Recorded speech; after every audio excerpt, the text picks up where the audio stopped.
Olá, família da Holândia. Eu sou a Ana Paula, uma das fundadoras do Instituto da Holândia. Eu vou fazer minha autodescrição. Eu sou uma pessoa baixa, de cabelos pretos. Estou vestida com uma blusa de manga longa, preta. Sou uma pessoa de pele branca, cabelos pretos, já falei do cabelo, mas eram os olhos.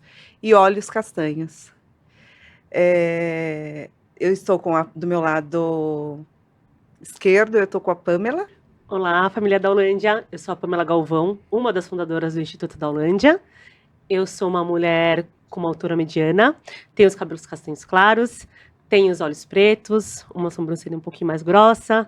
Estou usando uma camiseta preta, escrito "Somos todos extraordinários". Bem-vindos ao nosso podcast. Olá, família da Holândia. Eu sou o Júnior, faço parte do Instituto na parte do acolhimento.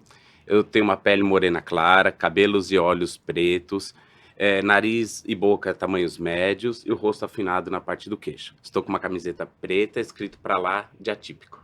E hoje eu tenho a honra de entrevistar uma das pessoas, como ela fala, mais maravilhosas que eu já conheci.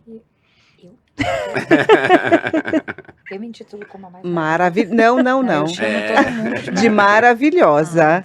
E ela não sabe que quem é maravilhosa é ela, né, gente? Então, eu costumo dizer que ela manda no WhatsApp: "Oi, maravilhosa". Eu falo: "Opa, mas maravilhosa é ela, gente, não sou eu".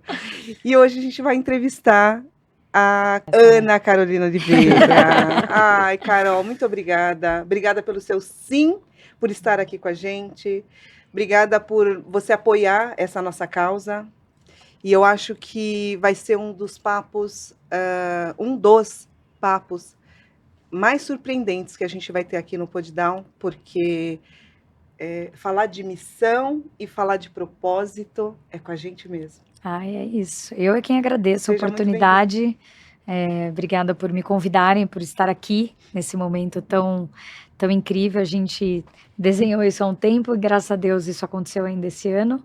Então, é uma honra. Obrigada mesmo. Obrigada a A gente que você. agradece, Obrigada, Carol. E aí, Carol, se a gente pode já começar o nosso podcast, nós três, pais atípicos de crianças com síndrome de Down, nós temos nosso propósito, nós temos a nossa missão aqui na Terra, assim como você, né, tem o seu propósito e a sua missão. Fala um pouquinho para a gente sobre esse propósito, sobre o direito da pessoa com deficiência, sobre esse mundo que a gente vive, que você acabou entrando, e eu acredito que para você é um mundo novo, mas que você já sabe muita coisa sobre ele. Eu posso dizer que até na primeira oportunidade que a gente teve de se conhecer, você já me ensinou muito. Eu acho que propósito é algo que Deus coloca na nossa vida, né? Não é algo que a gente quer, que a gente vai atrás, que a gente fica lutando como um emprego, como uma faculdade, enfim. O propósito é algo que vem, a gente muitas vezes não entende ou tenta sair dele, né? Algo que muitas vezes é difícil.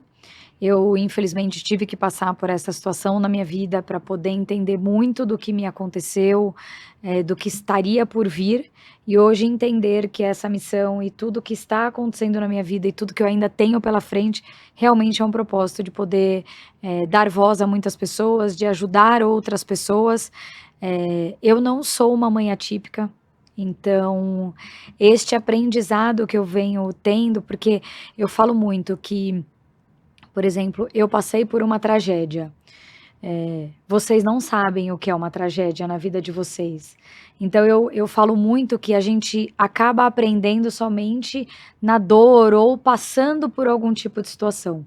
Então, realmente, uma tragédia eu não desejo para ninguém, não desejo que ninguém passe por essa situação difícil. E aprender com mães atípicas, com filhos atípicos, para mim é muito importante. Porque dentre tudo que acontece hoje na minha vida ou das situações que as pessoas trazem para mim, tem muitos filhos atípicos, tem muitas pessoas atípicas querendo falar, querendo ter voz, ou pessoas que representam essas pessoas. Que eu acho que isso hoje, o mundo não está. A gente precisa preparar o mundo, porque infelizmente ele não está preparado para lidar. Então, vocês mais do que ninguém podem falar por isso, que o preconceito, a discriminação, o bullying ou a exclusão de uma criança atípica é algo que a gente não pode aceitar, a gente não pode aceitar a exclusão de ninguém. E muitas vezes um filho atípico, ele não tem essa voz, ele não verbaliza para poder contar tudo o que acontece. Então, essa é a minha missão, fazer com que todas as pessoas caibam no mundo, não é assim? Ai, que lindo. E assim, o seu propósito é ajudar, né, crianças, principalmente em situação de vulnerabilidade. Exatamente. E acaba que você acabou de me falar uma frase que você falou da criança atípica que de repente ela não consegue verbalizar. Então muitas vezes ela está nessa situação de Sim. vulnerabilidade. Então, sem saber, você já tem abraçado os nossos filhos, as pessoas em situação de vulnerabilidade. Que eu tô emocionada aqui também. Já cheguei aqui hoje já. Eu tô muito emocionada. A sua história, ela realmente me comove. Será que eu tô de TPM? Ah, A sua história, ela me comove. Eu lembro que quando a Ana falou que começou a encontrar com você, vocês começaram a conversar. Para mim foi bem impactante de saber, assim, e de querer entender um pouco de como você conseguiu ressignificar tudo isso, sabe?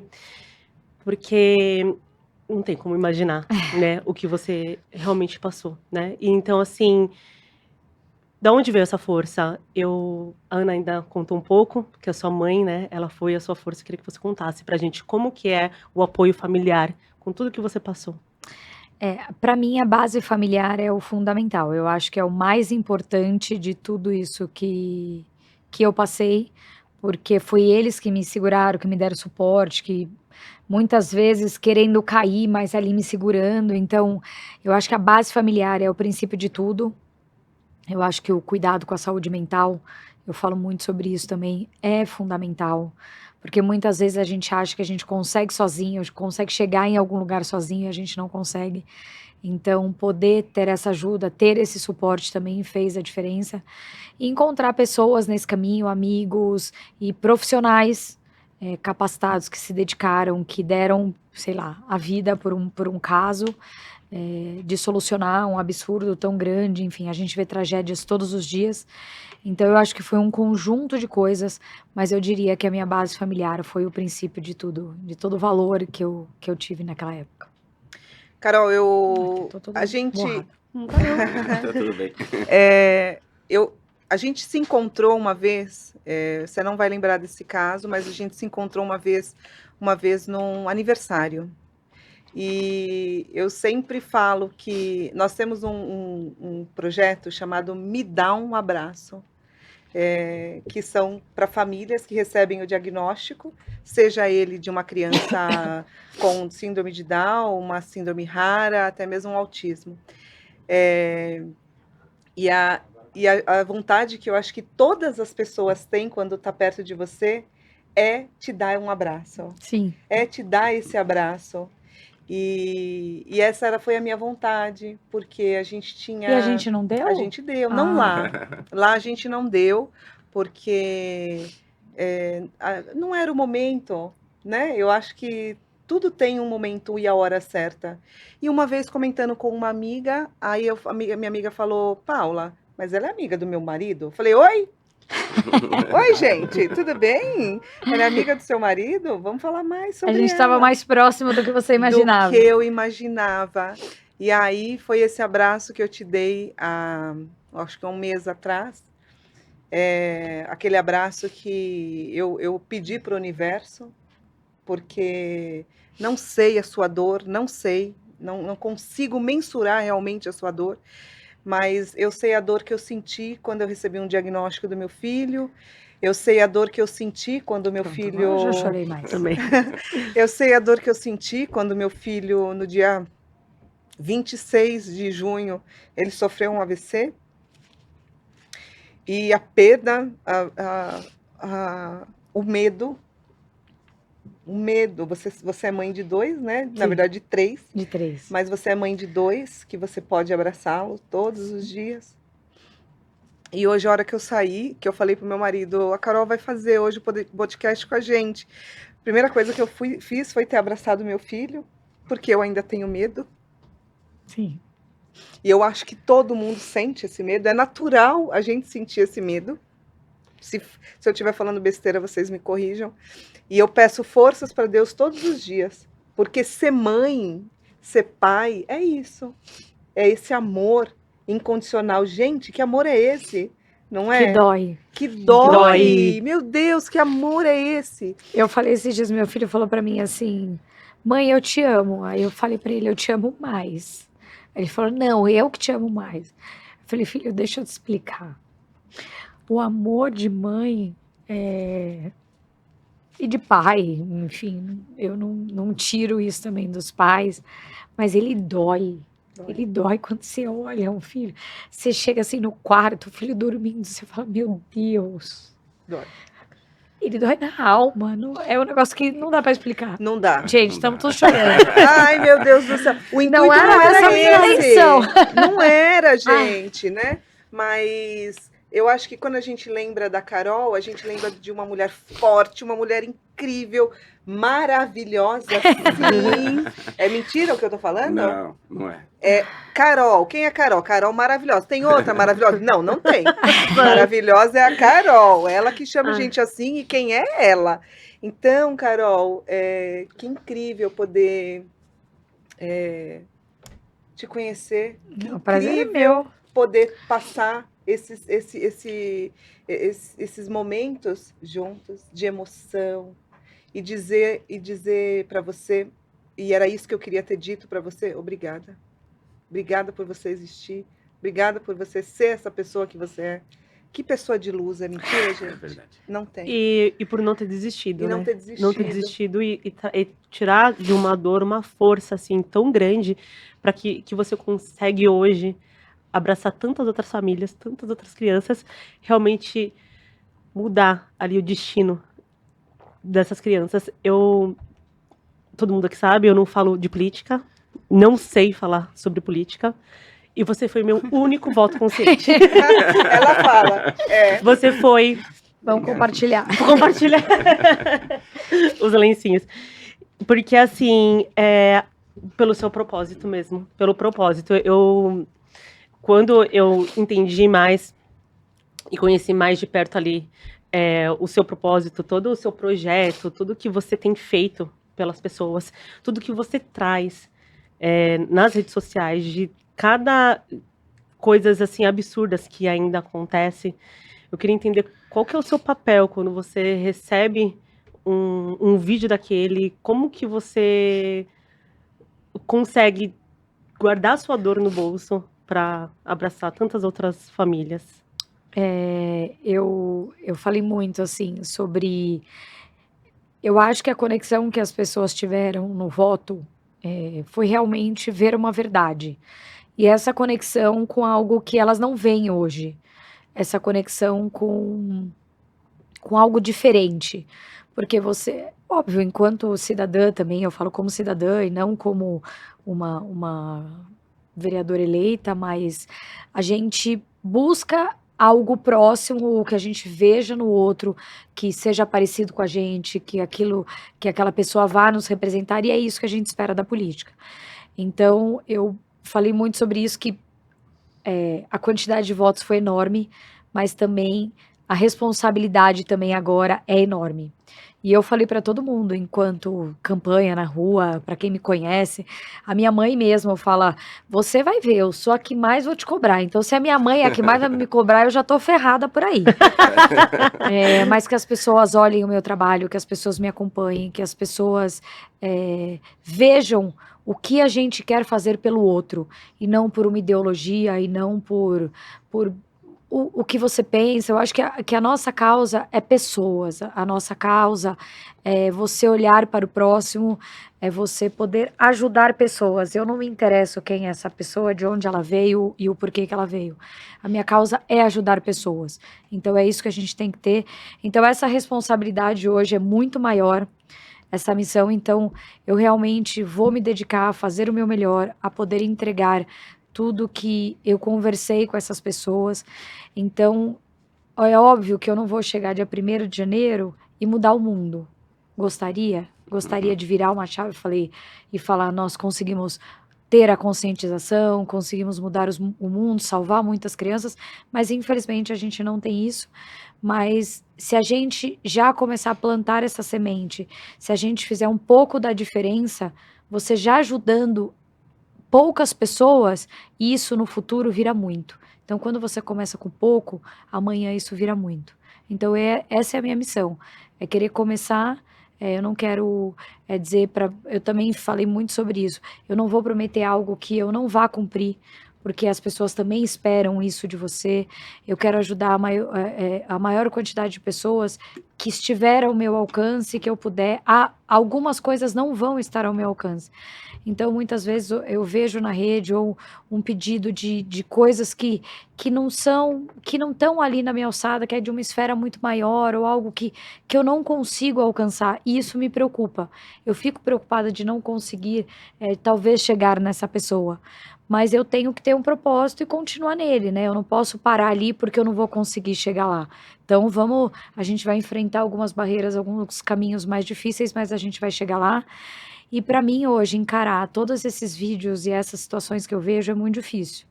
É muito difícil mesmo. Eu vou dormir triste, eu vou dormir chateada, eu vou dormir chorando, eu acordo de madrugada, eu sofro por situações que eu vejo. Mas elas estão aí, a gente precisa encarar. Não dá para eu simplesmente desligar o celular e não falar sobre isso, e não expor isso. Porque isso está acontecendo cada vez mais, não é cada vez menos. A gente está vendo cada vez mais. Então, se você não expõe, você também não mostra para as pessoas que a gente está de olho. Então, eu estou de olho nisso, eu estou de olho naquilo, a gente vai fazer. Então, eu acho que fazer essas exposições não é algo que eu queira ou que eu goste, mas é algo que é necessário. Porque se você não expõe, você se cala, né? E você disse uma E o coisa. meu objetivo é dar voz, É não dar me voz, calar. é verdade. Nós acolhemos muitas famílias, né, no Instituto da Holândia. E aí teve uma situação que eu não conseguia acolher aquela mãe, aquela família. E eu estava muito mal em relação a isso, porque eu falava assim, se essa mãe, ela procurar esse médico, pode ser que consiga acontecer alguma coisa, a gente pode mudar o futuro dessa criança. E aquela mãe não queria as minhas dicas, né? E eu fiquei muito mal, porque ela perdeu os filhos dela. E eu fiquei, assim, arrasada. Aí uma médica, amiga minha, falou assim, pô, vou te falar uma coisa que vai doer muito. Você não vai conseguir salvar todo mundo. Só que eu penso, a gente realmente não vai, né? A gente não vai conseguir salvar o mundo. Mas essa que você não salvou te doeu. É isso. E só que, assim, a gente não vai salvar o mundo, por mais que a gente queira, por mais que a gente tente, mas a gente vai salvar todos os dias o mundo de alguém. Exato. Então eu tenho certeza que cada dia que passa, você salva o mundo de alguém. E isso é lindo. Isso já é gratificante, né? Mas isso é muito claro, assim, existem também muitas situações igual essa que você falou, que você tá vendo ali, né, a pessoa talvez dentro do problema dela não veja o futuro, uma solução próxima, uma solução, e essa solução tá muito mais próxima do que ela possa imaginar, só que ela não quer. Então, quando a pessoa não quer fazer por ela, por quem está do lado dela, você não tem o que fazer, né? Você não tem muito para onde andar. O máximo é você poder dar uma palavra, um conselho.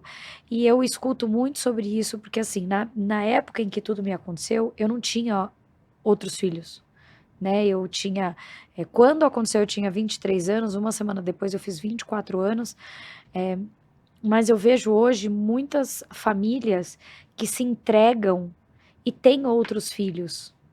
E têm outros filhos precisando desta família, precisando dessa mãe, desse pai, e que eles simplesmente deixam. E aí você tem que pensar ainda e ter forças, arrumar forças para saber que aquelas outras crianças, que aqueles outros filhos, eles têm direito dentro daquela família. Eles também têm direito daquele amor, daquele acolhimento e de tudo. Isso não quer dizer que você vai falar, não, agora eu não sofro mais, eu vou colocar aqui nesse canto. Não é sobre isso, mas é você poder compartilhar tudo aquilo e fazer com que aquelas crianças e aqueles outros membros da família sejam partes da família. E não porque um se foi, ele foi excluído da família. E eu, com muitas pessoas que eu conversei, porque teve uma mãe, logo que eu abri a rede, ela falava muito sobre isso. Eu não consigo mais viver. E ela tinha um ódio dentro dela, que isso virou um câncer, que isso virou uma doença para ela. Então, assim, ela tem outros filhos não vistos, ela tem uma doença de um ódio que surgiu de dentro dela. Então, você precisa olhar para isso. Não estou dizendo que perder um filho é fácil. Nossa, amanhã você está bem. Nossa, amanhã eu vou voltar a fazer meus exercícios. Não é nada sobre isso. Que seja 1, 2, 5 anos, que você tenha o seu tempo, que você saiba se cuidar. Mas eu acho de extrema importância você poder olhar para você e se cuidar naquele momento, viver aquele luto. Que seja para você chorar todos os dias, que seja para você socar um saco de areia, o que você quiser, mas você precisa permitir viver, porque muitas pessoas também fogem desse luto, e fugir desse luto, e fugir do problema, às vezes é um problema muito maior lá na frente. Então são diversas situações que as pessoas precisam querer ser ajudadas, querer ser vistas e querer ser acolhidas. Isso eu acho muito importante. Verdade. Nós temos no Download um grupo que chama Mães de Anjo, e a gente abriu agora um grupo que chama Pais de Anjo, que é realmente para acolher esses pais que perderam, né, os seus filhos atípicos. Geralmente, a gente sentia essa necessidade da mãe, a gente tem visto a necessidade do pai também. Sim. Né, o Júnior acompanha o grupo de pai em falar, em colocar essa dor para fora, né? Porque às vezes o homem ainda acha que, né, eu vou colocar uma dor para fora, vou deixar de ser homem por isso. Não, a gente vê a necessidade dos pais. O Júnior pode até falar mais sobre isso, mas das mães também. E você se reconstruiu, né? Sua família. Sim. E a gente vê muitas mães que não conseguem enxergar, né? Não vê essa possibilidade. Então é a mãe, de repente, que já desistiu, né? Então essa mensagem que você traz é muito importante para que essa mãe não desista, para que ela veja através de você também a importância de seguir em frente, de ressignificar, né, tudo isso e de repente trazer Fácil como não propósito. mas existe um caminho. É isso. E como a Pan falou, a gente criou recente esse grupo e de imediato eu falei para a Pan e falei assim, puxa, já é difícil quando a gente acompanha qualquer falecimento ali que a gente está no nosso meio ali, que a gente acompanha, que a gente vê. Inclusive eu quero ir lá, né? Vai conhecer, Por favor, vai conhecer né? nossas famílias, com certeza. Por favor. Vai Em conhecer. janeiro, nosso evento? Em março. Em março? Tá bom. Esperar um pouquinho mais. Inclusive, de primeira mão, a Carol podia falar um pouquinho no evento, né? Verdade, já vamos fazer um convite e deixar gravado aqui a participação dela. Vai ter que ver a agenda dela, que em janeiro já começa uma agenda mais cheia. Não, mas a gente acha tempo. Então tá bom, com A certeza. gente avisa com antecedência para você Sim. falar. E é muito difícil, assim. Mas eu acho que a rede de apoio que você falou, a gente vê no grupo mesmo, os pais se apoiando ali, o tanto que eles se envolvem, o tanto que um ajuda o outro de uma maneira. E quando você tem pessoas que passam pela mesma situação, parece que você passa pelo período de uma forma mais fácil, não é? Sim, você consegue passar muito mais leve, né? Porque tem pessoas que sentiram o que você sente, né? O que a Ana falou, assim, a gente não consegue sentir o que você sentiu. Consegue imaginar? Não conseguimos, não dá. Eu né? não quero. Não. E a gente fica... Eu votei você, parabéns. Né? Votamos todos.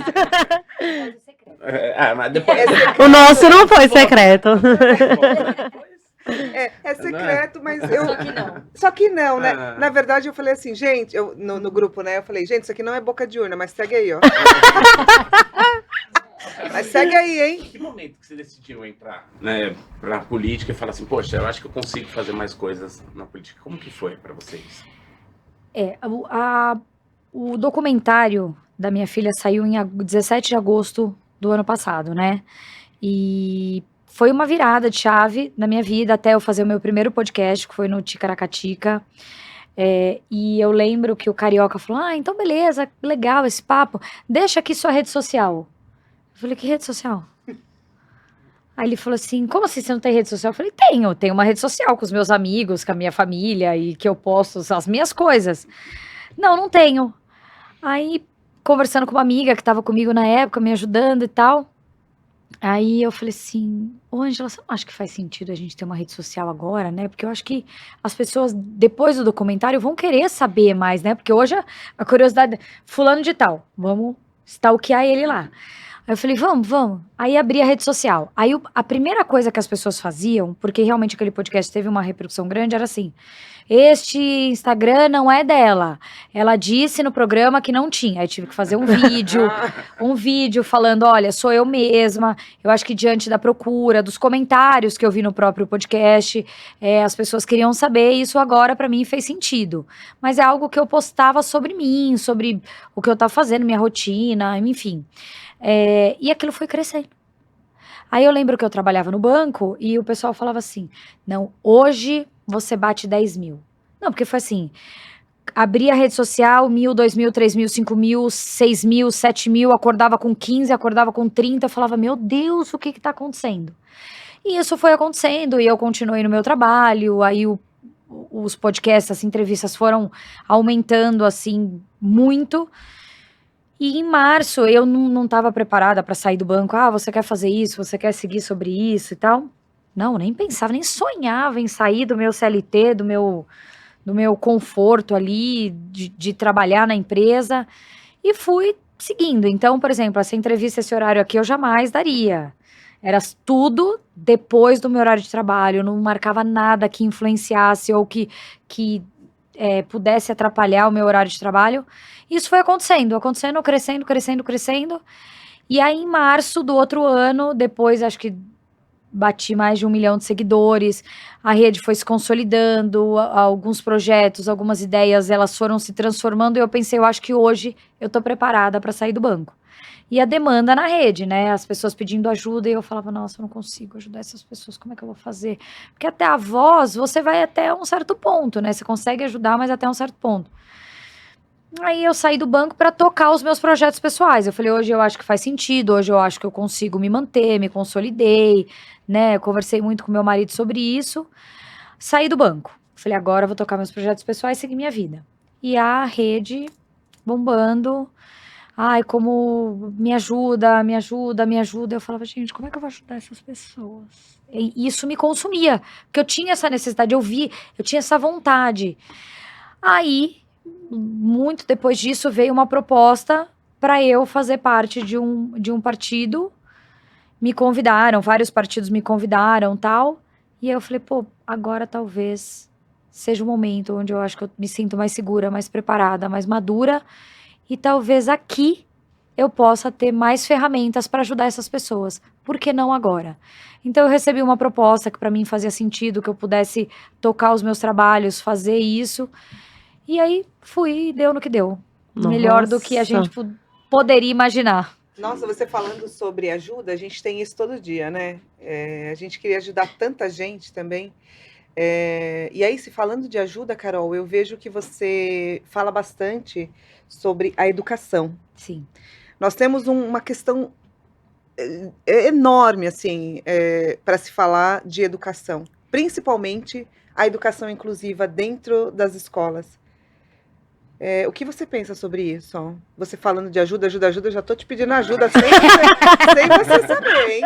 Ajuda nós! Sem eu ter tido a posse ainda. Ajuda nós aí com esse negócio da educação inclusiva, a gente precisa. Eu acho que, inclusive, eu já falei com você sobre isso, sobre a gente sentar, a gente poder, porque você é uma pessoa que tem esse olhar, por passar por essa situação, tem esse olhar, que talvez eu, mesmo querendo fazer, não tenha. Esse olhar mais específico, esse olhar mais atento para essa situação. Porque eu não vivo isso. O fato de eu não precisar lutar por isso não faz parte da minha vida. Só que isso não quer dizer que eu não olhe, que eu não me sinta responsável por isso, que eu não acho que as escolas e e os lugares não tenham que estar preparados. E a gente não fala só de escola, né? A gente fala de escola, de restaurante, Todo lugar. de todos os lugares. Uma viagem. Um Sim, avião, isso. um aeroporto, enfim, são muitas situações. É algo que eu quero olhar de perto, porque eu vejo, a gente vê um número crescendo muito, assim, ele cresce muito. E eu percebi, andei olhando que nos últimos anos foi assim, mais de 100% essa demanda dentro das escolas. E eu acho que a gente tem que se preparar para tudo. A gente não se prepara para um vestibular, a gente não se prepara para o Enem. Então eu acho que as escolas, sejam as escolas particulares, né? Que eu acho que, não sei como é que eu vou dizer aqui, mas talvez tenham mais recursos ou formas de fazer com que isso aconteça mais rápido do que você entrar em escolas da prefeitura, escolas do estado, e isso tem que ter projeto, isso tem que ter estudo, isso tem que ter recurso, isso tem que ter muitas coisas para isso andar. Mas esse é algo que eu quero de, assim, zero. Chegar nessa conversa com a nossa prefeitura, porque isso precisa acontecer e é para antes de ontem, não é para ontem. Sim. Ela precisa acontecer. Então, fazer esses projetos, entregar esses projetos e ter uma conversa e falar assim, a gente precisa disso, porque a educação é a base de tudo. Por que a gente não olha para as nossas crianças? Porque as crianças não votam e elas não têm responsabilidade? Então, a gente precisa olhar para esses típicos, atípicos, porque os típicos não estão olhando para os atípicos, a educação dentro das nossas casas, e não é só na escola, não é só responsabilidade Primeiro tem que ser dentro de casa, né? Primeiro, você dá o princípio e o valor para o seu filho dentro da sua casa, para que ele chegue lá e ele possa tratar bem um amigo, ele saber como lidar com um amigo. Se para você teve que aprender isso com o seu filho, uma família que não é atípica, Que não vive, né? que não vive, que não tá dentro da sua casa. Eu escutei a Ana falando, eu vivi com um tio, então ela cresceu e aprendeu com isso ali dentro da casa dela. Mas ela viveu dentro da escola com outras crianças, outros adolescentes que não ligam, que não querem saber. Ah, se você não sabe brincar, se você não sabe mexer nisso, é problema seu, eu vou deixar você aqui. Então, assim, por mais que eu tenha, óbvio que eu não acerto todos os dias com meu filho, e eu sempre falo isso, eu não sou uma mãe perfeita, eu erro, eu falho, meus filhos falham, mas eu acho que tudo aquilo que você ensina, você não ensina matemática todos os dias para a criança ir aprendendo, você não ensina o português, então você ensina eles a tratarem bem os seres humanos, a tratar o próximo, seja ele quem for. Ensinar valores, né? Porque assim, eu ainda vou um pouco além, assim, porque existe uma violência também, né? Porque violência psicológica, existe a violência dos professores. A gente tem visto muitos cenários dos professores agredindo uma criança com deficiência em sala de aula. Aconteceu isso há pouco tempo atrás. Foi o que? Semana passada, viralizou um vídeo e a gente vê essa agressão dentro da escola também com as crianças, que aí é uma criança em situação de vulnerabilidade, né? Sim. Então é um lugar assim que a gente precisa estar mesmo, né? E falar e abraçar e olhar. Porque eu falo, gente, eu não posso ser hipócrita, eu também não sabia sobre a pessoa com deficiência até eu me tornar uma mãe de uma criança com deficiência. E eu falo, sinto muito por isso, porque se eu soubesse, se eu tivesse convivido com outras pessoas... Eu teria sido melhor antes. Eu teria sido melhor antes. Quantas vezes eu devo ter passado por uma criança com síndrome de Down e talvez não tenha dado a atenção que hoje eu espero que deem para minha filha. Sim. Então faz parte do nosso movimento, né, como Daulândia, enfim, como ser humano, de mudar isso mesmo. E eu acho que o que é importante as pessoas saberem, o problema não é você errar. Tá tudo bem você errar, se você não olhou para uma criança com síndrome de Down antes, se você não teve um olhar mais específico com uma criança TEA, tá tudo bem. O importante é você saber que se você errou, você está em tempo de consertar. Que se você foi para o caminho errado, você está em tempo de seguir o caminho certo, ensinar os seus filhos, ensinar outra geração, ou ensinar seu marido. Exato. Se você não sabe, quantas coisas hoje eu chego e eu aprendo nessa minha jornada, que eu passei por muitas coisas, principalmente estando na rua em campanha, que eu chegava e compartilhava com meu marido. Putz, você sabia disso? Você vê isso. E também passar para os meus filhos, entendeu? Quantas vezes eu vejo... Aí a gente fala de coisas... sei lá, são pequenas, mas são muito grandes para outras pessoas. Ontem mesmo, tinha uma comida na minha casa, minha filha olhava com nojo para a comida. Ela falava, eu não vou comer isso, que isso é ruim. Eu falei pra ela, você sabe quantas crianças queriam uma colherzinha disso que você tá comendo? Quantas crianças passam fome e não têm a oportunidade de comer o que você tá comendo, ou não tem nada na geladeira do que você tem? Aí ela fica assim. Se ela vai entender, se ela não vai entender, o quanto ela vai absorver daquilo, mas é você falando um pouquinho por dia do que ela precisa dar valor ali, porque não é a realidade dela. Eu não Sim. tenho como colocar ela numa realidade que não faz parte da realidade dela, mas tentar mostrar, falar, ensinar. É isso que a Esse é o gente papel de ser precisa mãe, né, com os gente? nossos filhos É. todo dia. Entendeu? E eu acho que é isso importante. Eu não tô dizendo que a minha filha amanhã, nossa, ela vai comer tudo até o que ela não gosta, até o que ela. Porque a gente também não gosta, mas A gente também escolhe, né? a gente também escolhe, mas eu tô mostrando pra ela que aquilo existe, que aquilo é uma possibilidade. Se ela vai fazer certo ou não, é isso que eu tô te falando. Eu não sei. Mas aquilo eu contei pra ela, aquilo eu falei, outras coisas eu ensinei. E se precisar falar de novo, a gente vai repetir, até que eles entendam. E isso é pra vida, isso é com adulto, isso com tudo. E é exatamente acho que você falou, assim, as pessoas não têm problema de errar. Outro dia eu estava com um colega de trabalho e ele virou para mim e falou assim, eu vi que você tem uma filha especial, né? Foi a maneira que ele me falou. Eu aprendi sobre isso também. Aí eu virei para ele, e falei assim, né, mas o seu filho não é especial para você? Aí ele falou, é. Eu falei, então, todos os filhos são especiais, né? Aí expliquei para ele o termo correto, né, que é uma criança com deficiência. E aí ele ficou me pedindo desculpa. Eu falei, não precisa me pedir desculpa, né? Eu tô te ensinando, porque É a não tem partir de problema errar. hoje você saber o que você. Exatamente. Não tem E isso ele vai problema replicar pra outros. Exatamente, né? É isso, não tem problema errar, né? No momento que você aprendeu, você levar pra frente e replicar. Pelo contrário, a gente precisa estar aberto aos erros, né? Exato. Porque a gente Nós erra, vai erramos errar. também. Sim. Quantas a gente vezes- aprendeu? Quantas vezes eu não falei pessoa especial, ou então falei, até mesmo depois do Luca, aprendi muita coisa Sim. e ainda aprendo todos os dias. Ensino, mas também Eu aprendi com você, que você fala assim, a pessoa é portadora de deficiência. E você fala muito disso. A pessoa não é portadora de nada, você não segura nada. Eu falei, então, é uma pessoa com deficiência. E o tio do meu marido, na família do meu marido, eles têm uma criança deficiente, né? E ele vive numa cama, era a mesma situação.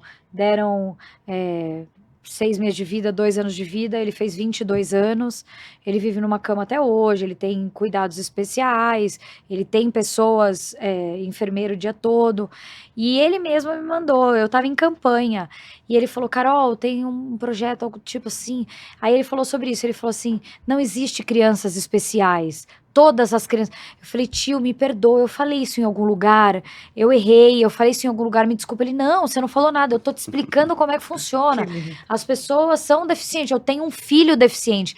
É porque parece que quando você fala sobre, ele é deficiente, parece que você tá machucando a pessoa. Então, Exato. era essa a sensação que eu, Carol, tinha. Então você falava, você tem um filho especial, Mas né? Então, quando você fala assim, você tem um filho com deficiência, parece que você tá ofendendo a pessoa. Isso não, é mais natural. Eu, por não viver, não sabia, e é mais natural do que a gente imagina. Sim. Muito. natural, A minha isso- mãe mesmo falava também assim: tem alguma coisinha, um probleminha? Eu falei: não, mãe, a Mel tem uma deficiência intelectual e tá tudo bem falar sobre isso. E a Ana postou um vídeo que eu achei incrível.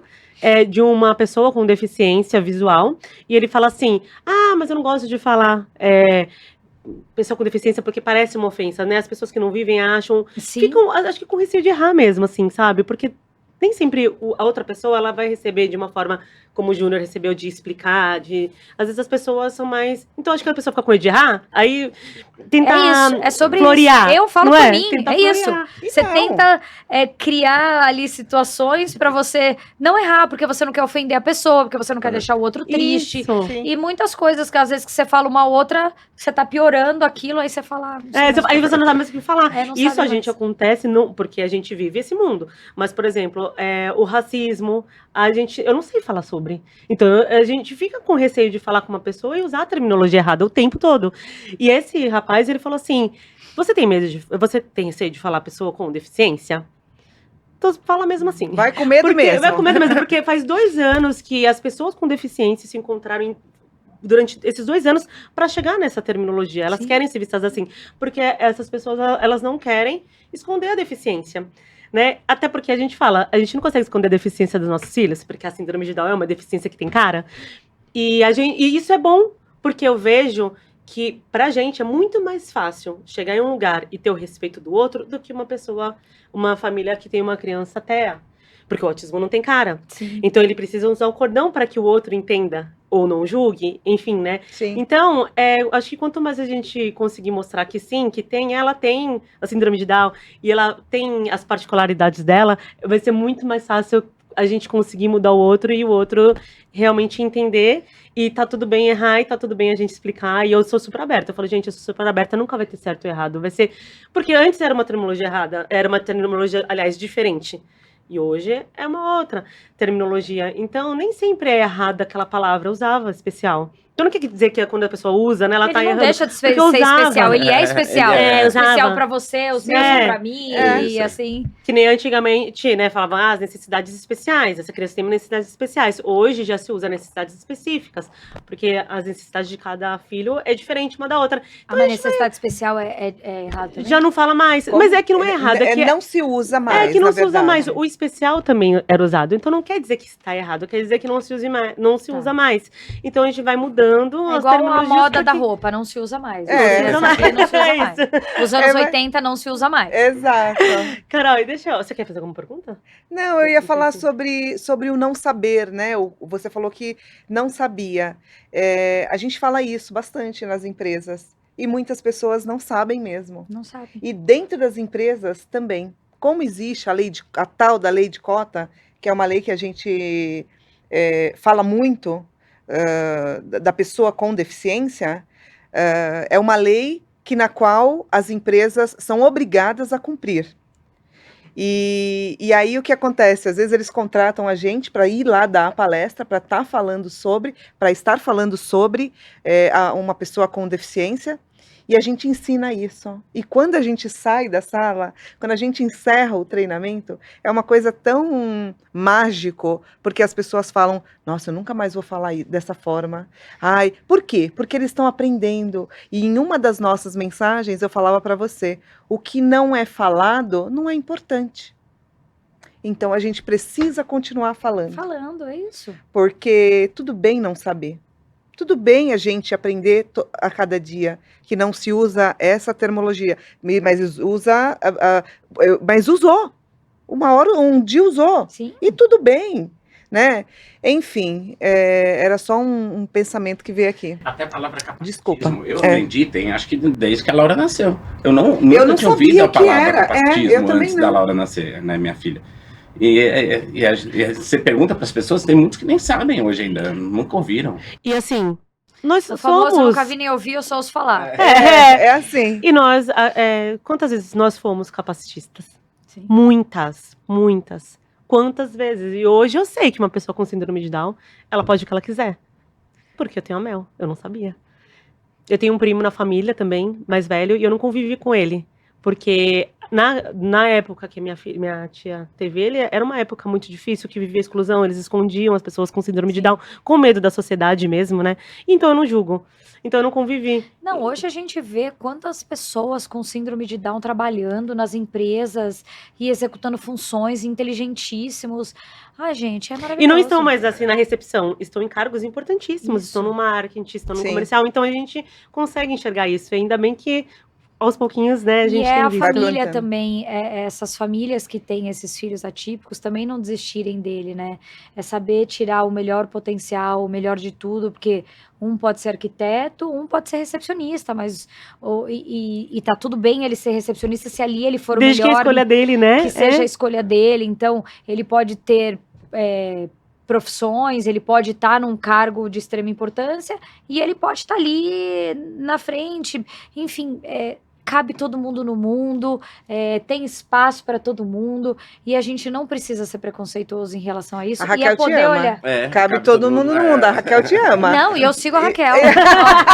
Não, e eu falo, e o meu filho, eu assisto muito, né, o conteúdo dela, tô com os meus filhos, e eu fico, ai, graças a Deus. Aí o meu filho fica, olha a mãozinha. Ai, vou colocar vocês ainda aí. Nossa, seria uma honra. E aí, o que eu vou fazer? Vou pedir pra ela fazer um vídeo e te chamar, porque o Marcelo, ela é incrível, né? Eu vou falar com ela, pode Não, deixar. ela vou foi muito... promover esse E o encontro. meu filho, toda vez que eu falo, ai, filho, graças a Deus, ele...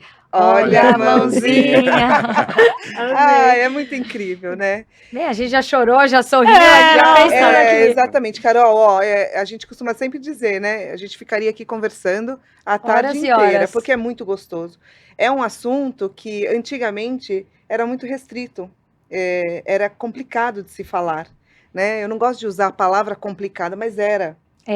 Era muito, era algo que as pessoas... A gente precisa desmistificar isso. Isso. As pessoas não falavam, porque muitas não sabiam mesmo, né? E se falar de preconceito é algo também que acaba deixando a pessoa desconfortável. Sim. E não. Aqui a gente fala de preconceito, aqui a gente fala de inclusão. E foi muito gostoso poder te escutar, poder ver. Eu é que sair daqui aprendendo mais. E deixar aqui as portas abertas para você, Contem a gente comigo. poder. Ai, muito obrigada. Eu tô assim também para esse trabalho. Já falei para você o quanto a gente agora precisa sentar, ver esses projetos para que a gente consiga colocar eles em prática. Às vezes projetos que estão aí parados, projetos que ideias boas que a gente tem, que a gente só precisa de um empurrãozinho para a gente conseguir chegar lá. E essa é minha meta, conseguir fazer essas coisas crescerem e chegar onde elas têm que chegar. Obrigada. Deixa uma mensagem. Não, antes dela deixar a mensagem, deixa eu só pedir para você deixar não sei se é uma dica, um conselho, mas para as mães que de repente hoje vivem uma situação que ela entende ou ela saiba que o filho dela está sofrendo algum tipo de agressão dentro de casa, quais são os caminhos que essa mãe ela pode ter para mudar aquela situação, ou como que diz? Os sinais, assim, sabe? De repente, de uma mãe que não viu ainda, não consegue entender que o filho esteja passando por aquilo. Se existe algum conselho, alguma dica? O que eu acho que existem muitas mulheres hoje passando são principalmente hoje dentro das suas casas, os filhos passando por agressões e abusos. E muitas mulheres hoje, por não terem condições, por não terem como sair daquela situação, elas acabam submetendo os filhos a essa vida por medo deles passarem fome, por medo de sair dentro das suas casas e não ter para onde ir. Então hoje a gente precisa tratar sobre esse acolhimento que essas mães precisam ter para ter essa força de não viver mais isso, de ter onde, de enfrentar mesmo, porque a gente vê aqui, falando desse assunto, a gente fala sobre tragédia mesmo, porque se muitas mães tomam essas atitudes, elas vão morrer, elas vão passar por espancamento, elas vão passar por situações muito complicadas e muito difíceis. Então, o que eu acho que elas têm que ter hoje é essas mulheres, esses adolescentes, essas crianças que passam por isso, realmente poder enfrentar, saber que elas vão ser acolhidas, que elas não vão passar por isso, e acreditar também muitas vezes nos seus filhos, porque muitas crianças são desacreditadas. Quando elas contam alguma situação, sei lá, de pai, padrasto, ou até mesmo a mãe, e você passa a desacreditar essa criança, esse adolescente, isso é um trauma muito grande para a vida. É um trauma que fica e que para ele ser curado, ele é muito difícil.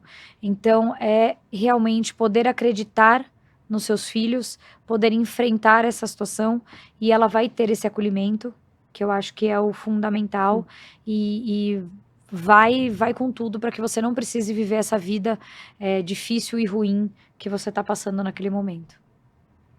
Obrigada. Obrigada, isso mesmo. Deixa pra gente uma mensagem incrível para a gente poder mandar aí para que as nossas famílias entendam, né? Quem é a Carol, o porquê de tudo isso, por que a Carol está aqui, falando um pouquinho da sua missão, do seu propósito. É isso. É isso. Isso é rede social. Manda isso é ver. rede social, é verdade. Que é pequena. O que eu acho que eu quero deixar de mensagem aqui, diante do nome do podcast que a gente está e onde a gente está aqui, é exatamente sobre isso. E o que a gente falou aqui. Não tenha medo de errar. Só tenha preocupação em continuar errando. O que a gente precisa hoje, e eu falo muito e eu vou continuar falando em todos os recados e tudo que eu tiver essa oportunidade. As nossas crianças, elas sendo típicas ou atípicas, elas só precisam de amor, carinho e acolhimento dentro das suas casas. Que elas precisam poder se desenvolver ali dentro, que elas precisam desse acolhimento mesmo, desse amor, para que os nossos filhos, eles sejam seres humanos melhores amanhã, que todos possam ser melhor e procurar a sua melhor versão para que você possa entregar, para que você possa ter empatia, para que você possa cuidar do outro. Então, essa é uma mensagem muito importante para mim. Vamos olhar para o outro com mais empatia. A gente não sabe pelo que ele está passando naquele momento. A gente não pode ficar julgando o tempo inteiro, por mais que a gente faça muito isso, né? Esse julgamento. Então, a gente não pode ficar julgando ou pré-julgando essas pessoas o tempo inteiro. Então, vamos ter um olhar mais carinhoso e para que a gente possa seguir em frente e ter pessoas melhores nesse mundo. Uau. Obrigada, Carol. Que incrível, que delícia. Sabe o Muito que meu filho obrigada. falou para mim esses dias? Só para encerrar. Ele falou assim: ô mãe, você tá precisando de que eu trabalhe? Juro por Quantos Deus. anos ele tá? 8. 8. Você precisa que eu trabalhe? Você quer que eu saia para trabalhar também? Eu falei: filho, a única coisa que a mãe precisa hoje é que você seja feliz e que você seja criança. Você vai trabalhar sim, porque isso vai ser necessário. Mas hoje, a única coisa que você precisa é ser feliz e ser criança. Que demais. lindo. Parece que eu tô lá, regime militar com as crianças. Tá, precisa arrumar cama, precisa guardar roupa, isso precisa sim. Ai, que Lava a louça. demais. Carol,